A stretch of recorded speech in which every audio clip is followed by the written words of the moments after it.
O vídeo já vai começar, mas antes, não se esqueça de se inscrever neste canal e ativar as nossas notificações.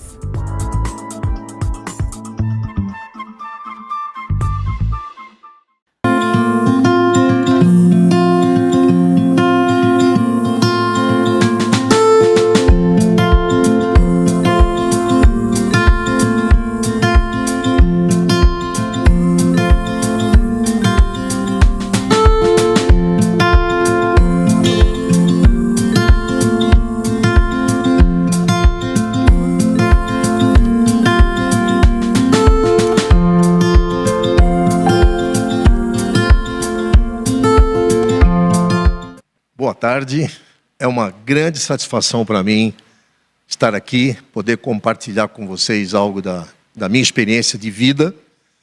Como percebe, eu já tenho alguma experiência. Tenho 3 filhos, o mais velho tem 36 anos, tenho 3 netos. É uma alegria para nós ver as famílias deles seguindo seu caminho, sendo abençoadas. Mas quando eles eram pequenos, a minha formação é engenheiro. Durante boa parte da minha vida eu fui executivo, consultor empresarial. Em algum momento eu me preocupei muito com a educação. Muito. Quando eles eram pequenos para entrar em escola, eu tive as minhas dúvidas, visitei várias instituições perto de casa, nenhuma me trouxe paz. Eu acabei enveredando por um caminho de curioso, de estudar o assunto, conversar com muita gente, e acabei esbarrando nesse conceito de educação cristã, que mudou a minha história, a história da minha casa. E eu aqui quero, com toda a simplicidade, compartilhar com vocês o que eu tenho aprendido, que resultou na formação dessa organização, que é a ESEP. Temos parceiros internacionais que também estão na mesma lide de educar, de formar, de obedecer o que Deus tem em relação a esse assunto, para com a próxima geração. Enquanto eu estava sentado ali, ouvindo as sábias palavras dos 2 irmãos que me antecederam, muito do que eu vou falar está plantado no que eles já colocaram. Eu fiquei observando esse cartaz aqui ao fundo, e o que nós estamos tratando aqui, em essência, é exatamente isso. O que a Bíblia fala em várias passagens, mas 1 Coríntios 10, 31 diz: quer comais, quer bebais, tudo o que fizerdes. E o que há de mais importante do que cuidar da herança do Senhor? Educar a próxima geração, aquela que vai nos suceder, que vai dar continuidade à história. Deus é o Senhor da história, mas nós somos protagonistas. Tudo o que fizerdes, fazei para a glória de Deus. Então, é disso que nós estamos tratando, e é disso que eu vou compartilhar com vocês. Eu começo aqui com algumas perguntas que eu imagino vocês, como eu, pai, né? E minha esposa é da área de direito, depois virou pedagoga. Mas nós tínhamos dúvidas desse tipo. Educação cristã, o que é isso? Tem a ver com religião? E o que cabe à família, o que cabe à escola? E tem até um slogan aí: educação é com a família, ensino é com a escola. É isso mesmo? E educação de crianças e adolescentes, ensino básico, né? É uma responsabilidade do governo civil, é um direito que eu tenho, pago impostos, cabe ao Estado prover isso. Já foi dito aqui, a educação é filosoficamente neutra. E o que mais importa na educação, falando numa perspectiva cristã, é conteúdo, ou seja, eu tenho que assegurar que ali tem versículos bíblicos, que ali tem algo, né, de citações bíblicas, dos heróis da fé e coisa desse tipo. O que exatamente é uma educação cristã? O que importa mais? E a igreja tem que se envolver com a educação? Estamos numa igreja. Foi uma iniciativa da igreja e, sabiamente, ela não está construindo uma escola e entregando para os pais. Ela está consultando os pais. O quanto você entende que isso é importante para você. Afinal, a igreja é uma reunião de famílias. E a escola, o que é, senão também um grupo de famílias buscando cuidar da educação dos filhos. E, afinal, essa talvez seja a última que nunca me passou pela cabeça nos meus primeiros anos. Educação tem algo a ver com forma de governo, com a situação do governo que nós estamos experimentando, por exemplo, no nosso país? Vamos tentar responder isso ao longo desses próximos minutos. Caminha comigo. Bom, eu vou aprofundar um pouquinho mais, já que esse é um evento voltado para a educação, e não necessariamente todos vocês que me assistem são educadores, embora eu creia que pelo plano de Deus Todos estamos envolvidos com a educação, nós somos comissionados para isso. Mas se você pega o dicionário, o famoso Aurélio, o que é educar? O que é educar? Bom, é desenvolver o indivíduo nas suas capacidades física, intelectual, moral, visando o quê?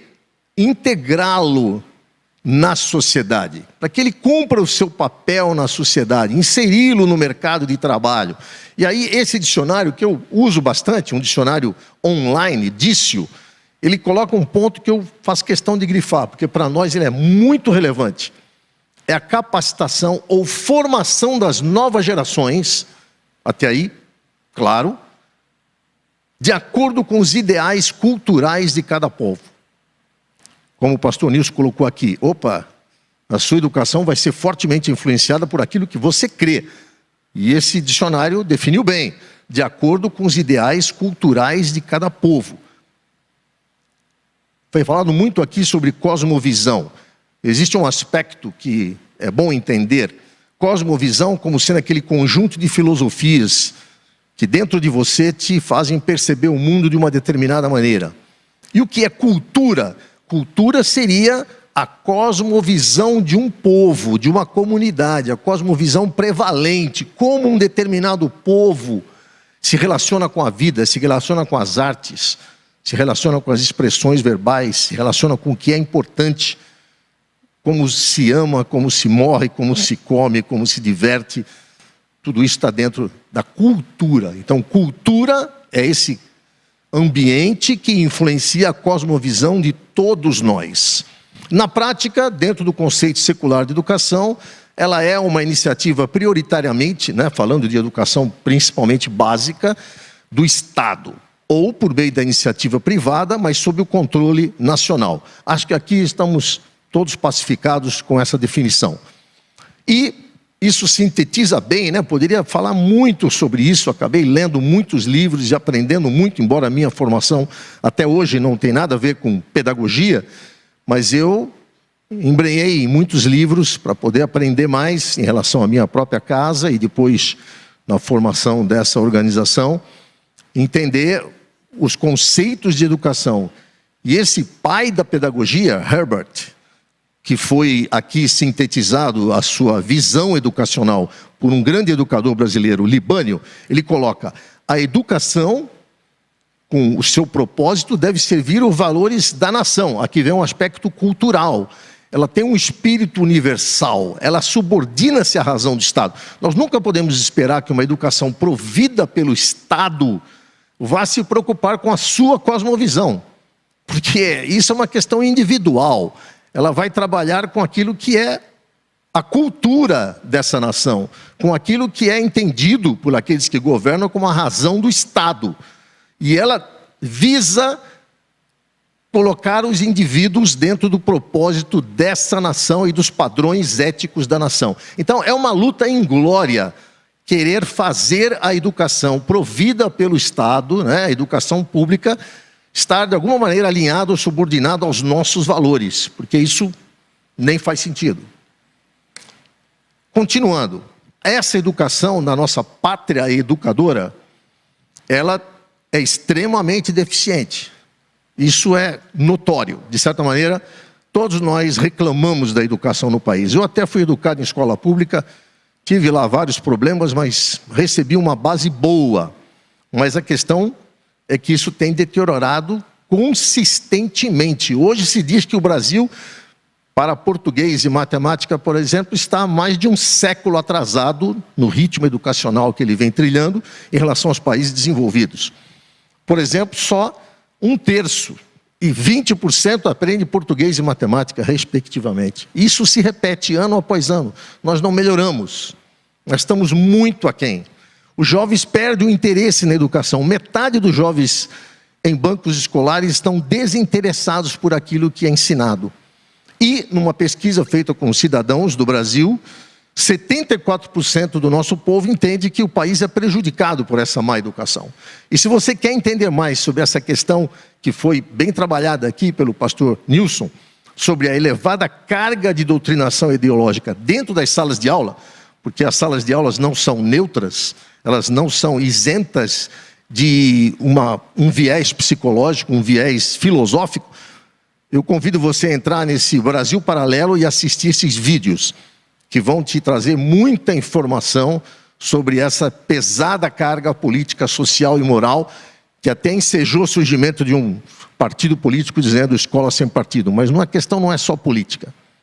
Mas convido você, vale a pena. Nossas crianças estão sendo formadas na sua concepção moral, concepção de vida, dentro das salas de aula. Muito bem.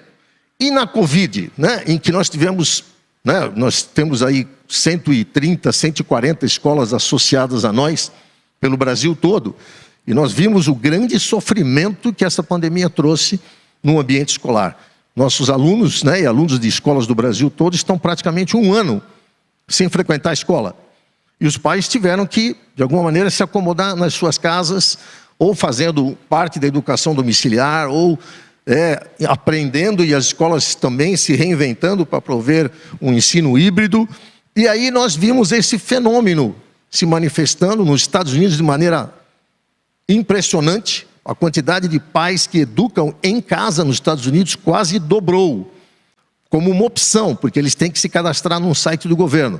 Vou educar meu filho em casa. Então esse número, que já era alto, chegou em 5%, de famílias optando por educar em casa. E no Brasil também, embora tenhamos aí cerca de 10 mil, porque ainda não é uma atividade legalizada, muitos pais estão pensando seriamente, e vários já optaram por, pelo menos parcialmente, educar o seu filho em casa, porque começaram a se envolver com aquilo que é ensinado nas escolas, e descobriram que esse viés da cultura pós-moderna, cultura que troca a realidade, troca a verdade objetiva, como nós vimos ilustração aqui, por narrativas, por opiniões, troca a razão por emoções.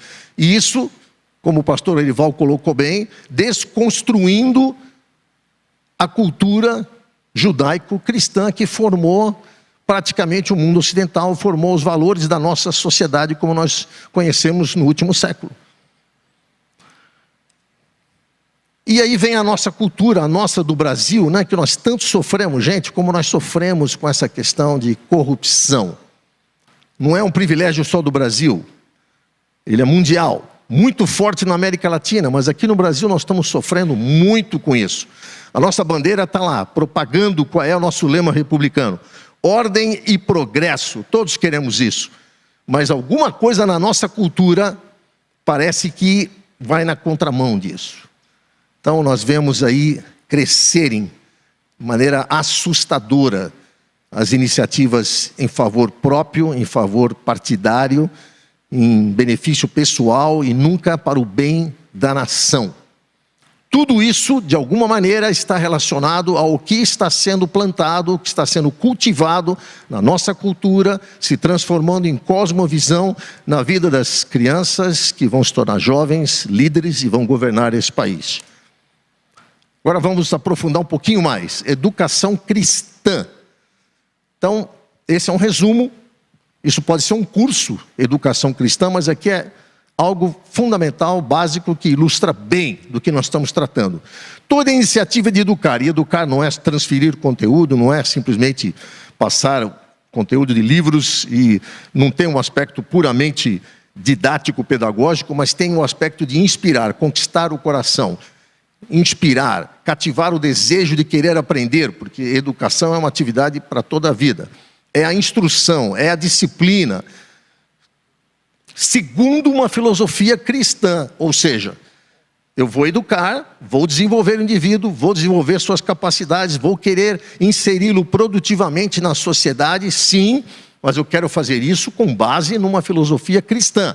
Ou seja, como diz aqui esse texto na parede, que é inspirado na palavra de Deus, para atender os objetivos de Deus. Eu sou povo de Deus, eu fui comprado por Ele, eu fiz um pacto com Ele, e eu quero cuidar da herança dEle, e como diz a palavra, toda a escritura é inspirada por Deus, para tornar um homem, a mulher, educado segundo ela, perfeito, e perfeitamente habilitado, aptos a toda boa obra. Aqui nós vemos perfeito no sentido de caráter e capacitado, preparado, habilitado, como alguém capaz, competente para fazer diferença, para glorificar a Deus com as suas obras. A palavra filosofia por si só já nos ajuda a entender muita coisa de educação cristã, porque filo, esse termo grego é amor, sofia é sabedoria. Então uma filosofia cristã seria um amor à sabedoria que está em Cristo.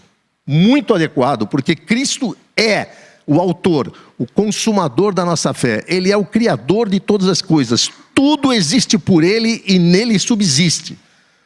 E nele estão todos os tesouros da sabedoria e do conhecimento, como os versículos colocam aqui.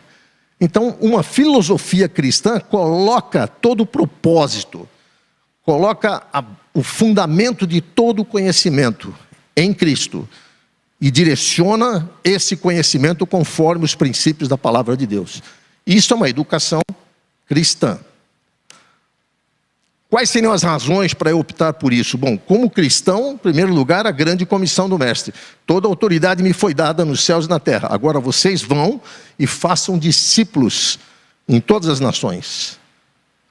Ou seja, que ele experimente o milagre de Deus, receber perdão dos seus pecados, reconhecerem Deus como Senhor das suas vidas e então tornem-os discípulos, ensinando tudo que eu os tenho ensinado, ensinando-os a guardar os mandamentos do Senhor.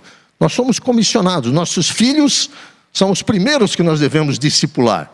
A igreja tem como primeiros discípulos as famílias que participam e, consequentemente, os seus filhos. Então, a grande comissão do Senhor já é, por si só, uma razão para queremos educar com uma filosofia cristã. Segundo, há uma ordenança bíblica.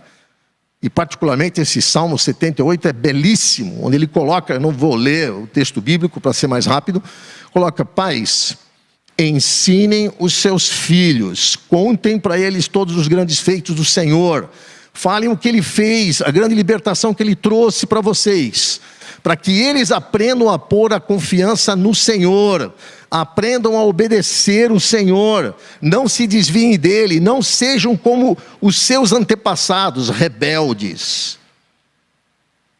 Então nós temos uma responsabilidade de cuidar da próxima geração, falando para eles quem é Deus, não sendo enganados com essas narrativas falsas, como foi compartilhado aqui, dessa pós-modernidade, desse socialismo que distorce a verdade objetiva de Deus.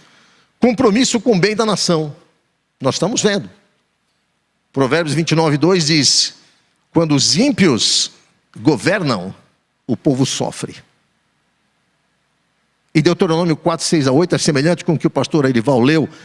Aqui nesse texto é belíssimo também. Ele fala, Deus dizendo: olha, eu te dei decretos, te dei leis, sigam, porque aplicando isso, colocando nelas o seu coração, os outros povos vão olhar para vocês e vão dizer: que povo é esse? Que país é esse? Que leis maravilhosas são essas?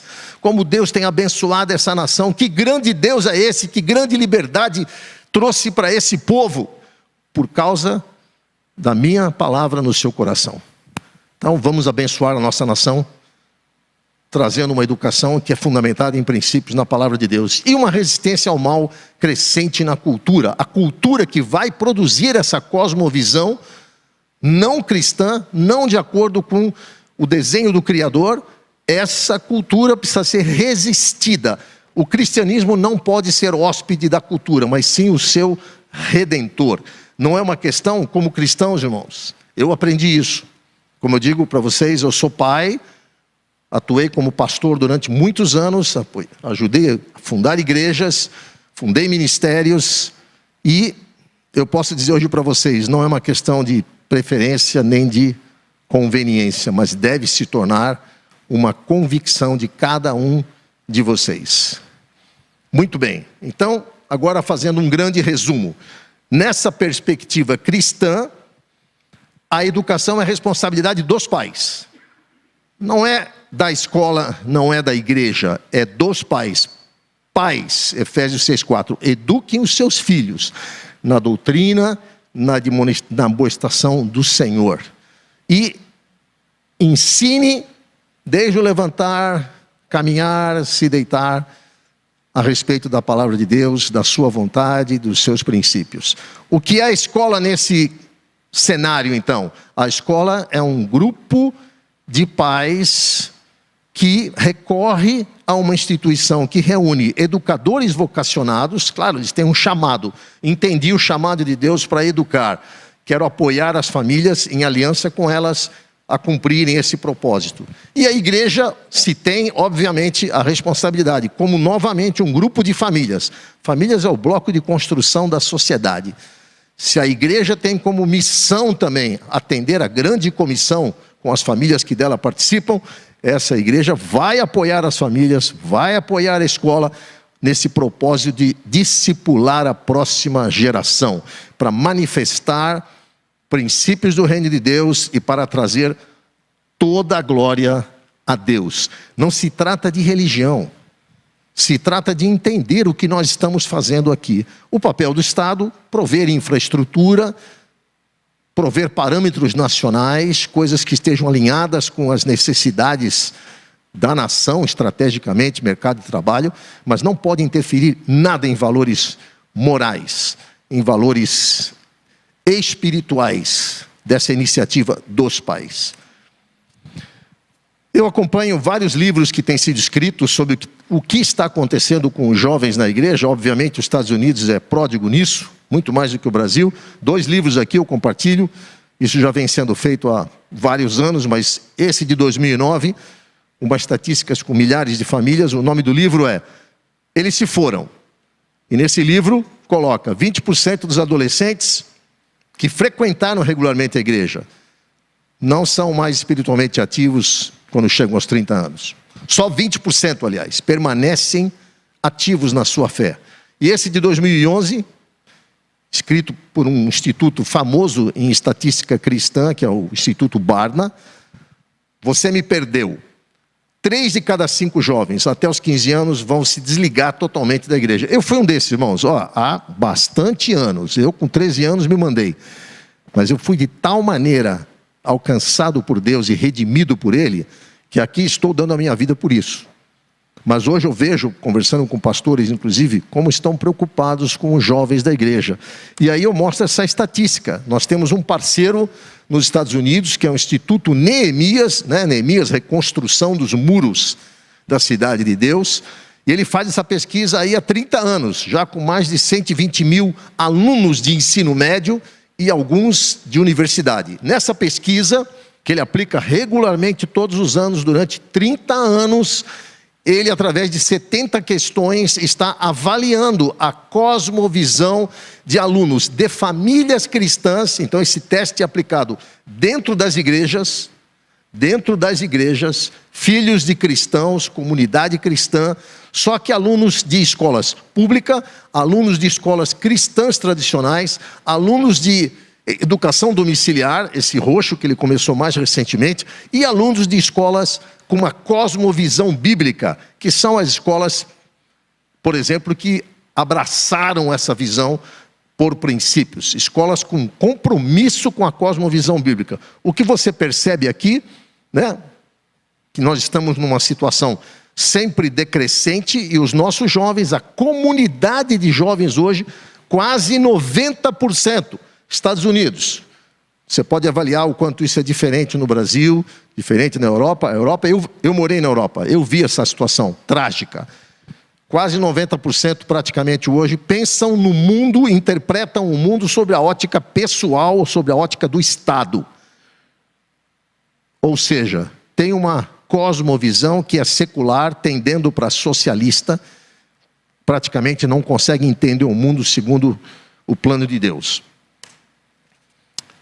Uma educação e uma escola cristã parte desse princípio. Nenhuma educação é neutra. E essa educação molda famílias, molda governos, molda nações. O que nós queremos é ajudar o jovem a pensar, ter sabedoria do alto. Tiago 3,13 é lindo, fala da sabedoria, que é terrena, animal e diabólica, que produz contendas, produz guerras, produz mentiras, enganos. E a sabedoria que é do alto, que produz amor, paz, comunhão, adoração a Deus, pensamentos puros, nobres. Então, há duas sabedorias. Nós vamos preparar jovens para atuar no mundo, fazer diferença no mundo, sem ser do mundo, com os seus talentos abençoando, trazendo soluções para a sociedade, para os problemas da humanidade. Poderíamos falar muito sobre isso, como a história é cheia desses exemplos, e glorificando a Deus. Bom, cheguei aqui no raciocinar por princípios. Rapidamente quero passar por isso. Por que nós adotamos essa abordagem educacional por princípios? Porque é a maneira como a gente funciona. Se nós pudermos raciocinar sempre da causa para o efeito, peraí, por que ele age assim? Por que essa pessoa está fazendo isso agora? O que está por trás disso? Qual é o poder que controla essa instituição, essa pessoa? Se eu continuar fazendo isso, onde vai parar? Quais são os frutos esperados dessas atitudes, desse comportamento? Como eu aprendo isso? Por onde eu começo? Isso é raciocinar por princípios, tentar entender a base, o fundamento, os primórdios. Então, princípios, diferente de valores, princípios são leis fundamentais, são coisas que foram estabelecidas por Deus, são atemporais e são como semente. Se você planta na sua vida, vai dar um fruto. A palavra de Deus tem muitos princípios, é um livro de princípios. Dai e dar-se-vos-á. Por exemplo, é um princípio muito contrário àquilo que o mundo ensina. Sirva e você liderará. É um outro princípio bíblico. Agora, a palavra nos alerta que tem princípios falsos, enganosos, escravizadores. Colossenses 2,8. Cuidado com esses princípios que há no mundo, que não são segundo Cristo, são segundo as tradições de homens. Eles escravizam. Por que eu cultivo princípios? Porque eles estabelecem padrões de pensamento. A maneira como eu aprendo a pensar, como eu vou interpretar as situações, como eu vou reagir, vai produzir comportamentos que vão levar a ações coerentes com a minha base moral, com a minha sabedoria interna. E se a raiz é boa, a árvore fica forte e dá bons frutos. Se eu estou acostumado a pensar de acordo com a palavra de Deus, de acordo com princípios eternos que o Criador colocou para o mundo funcionar bem, eu vou me dar bem. Então, a abordagem educacional por princípios não foi criação nossa.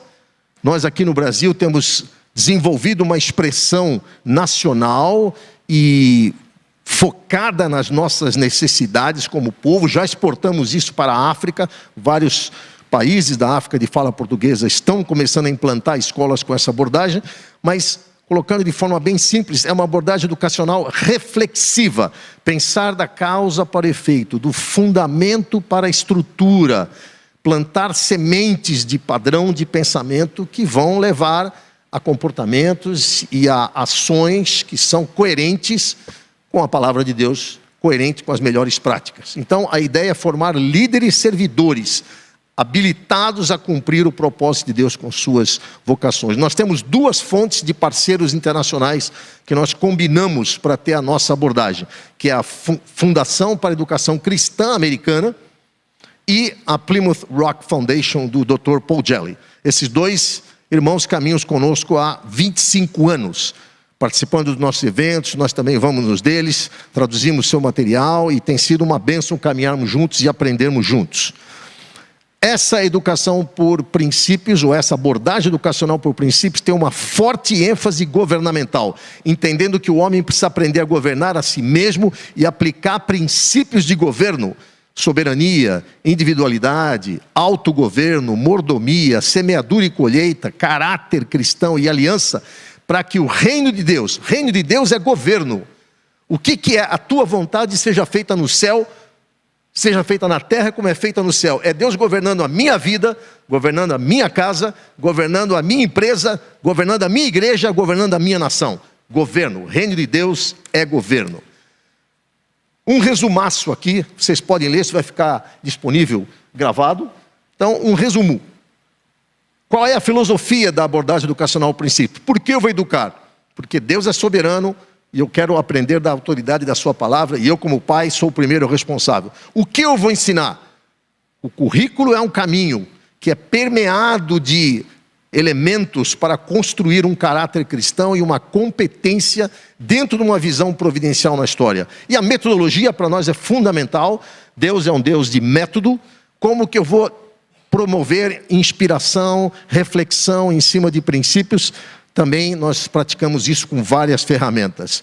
Termino aqui, meu último slide. Eu sou ultimamente apaixonado pela neurociência, que é essa ciência mais moderna que Deus deu ao homem capacidade de entender o funcionamento da nossa mente, que é onde as coisas literalmente funcionam e são governadas por ela. Vou terminar lendo esse versículo, que é um versículo que hoje para mim ele é muito revelador da maneira como Deus nos construiu, e isso a neurociência confirma. Portanto, irmãos, rogo-vos pelas misericórdias de Deus, que se ofereça em sacrifício vivo, santo e agradável a Deus. Ou seja, tome uma decisão, decida que você quer andar no caminho do Senhor. Isso é um culto racional, ou seja, não faço isso por emoção, faço isso por decisão e por inteligência. Não se amolde ao padrão do mundo, mas transforme-se pela renovação da sua mente. Cultivem padrões de pensamento ancorados em princípios da palavra de Deus, porque fazendo isso, vocês serão capazes então de experimentar e comprovar na sua vida, na sua casa, no seu trabalho, a boa, agradável e perfeita vontade de Deus. Amém. Deus abençoe esse belíssimo projeto e essa iniciativa que certamente vai abençoar essa comunidade e esse país. Obrigado.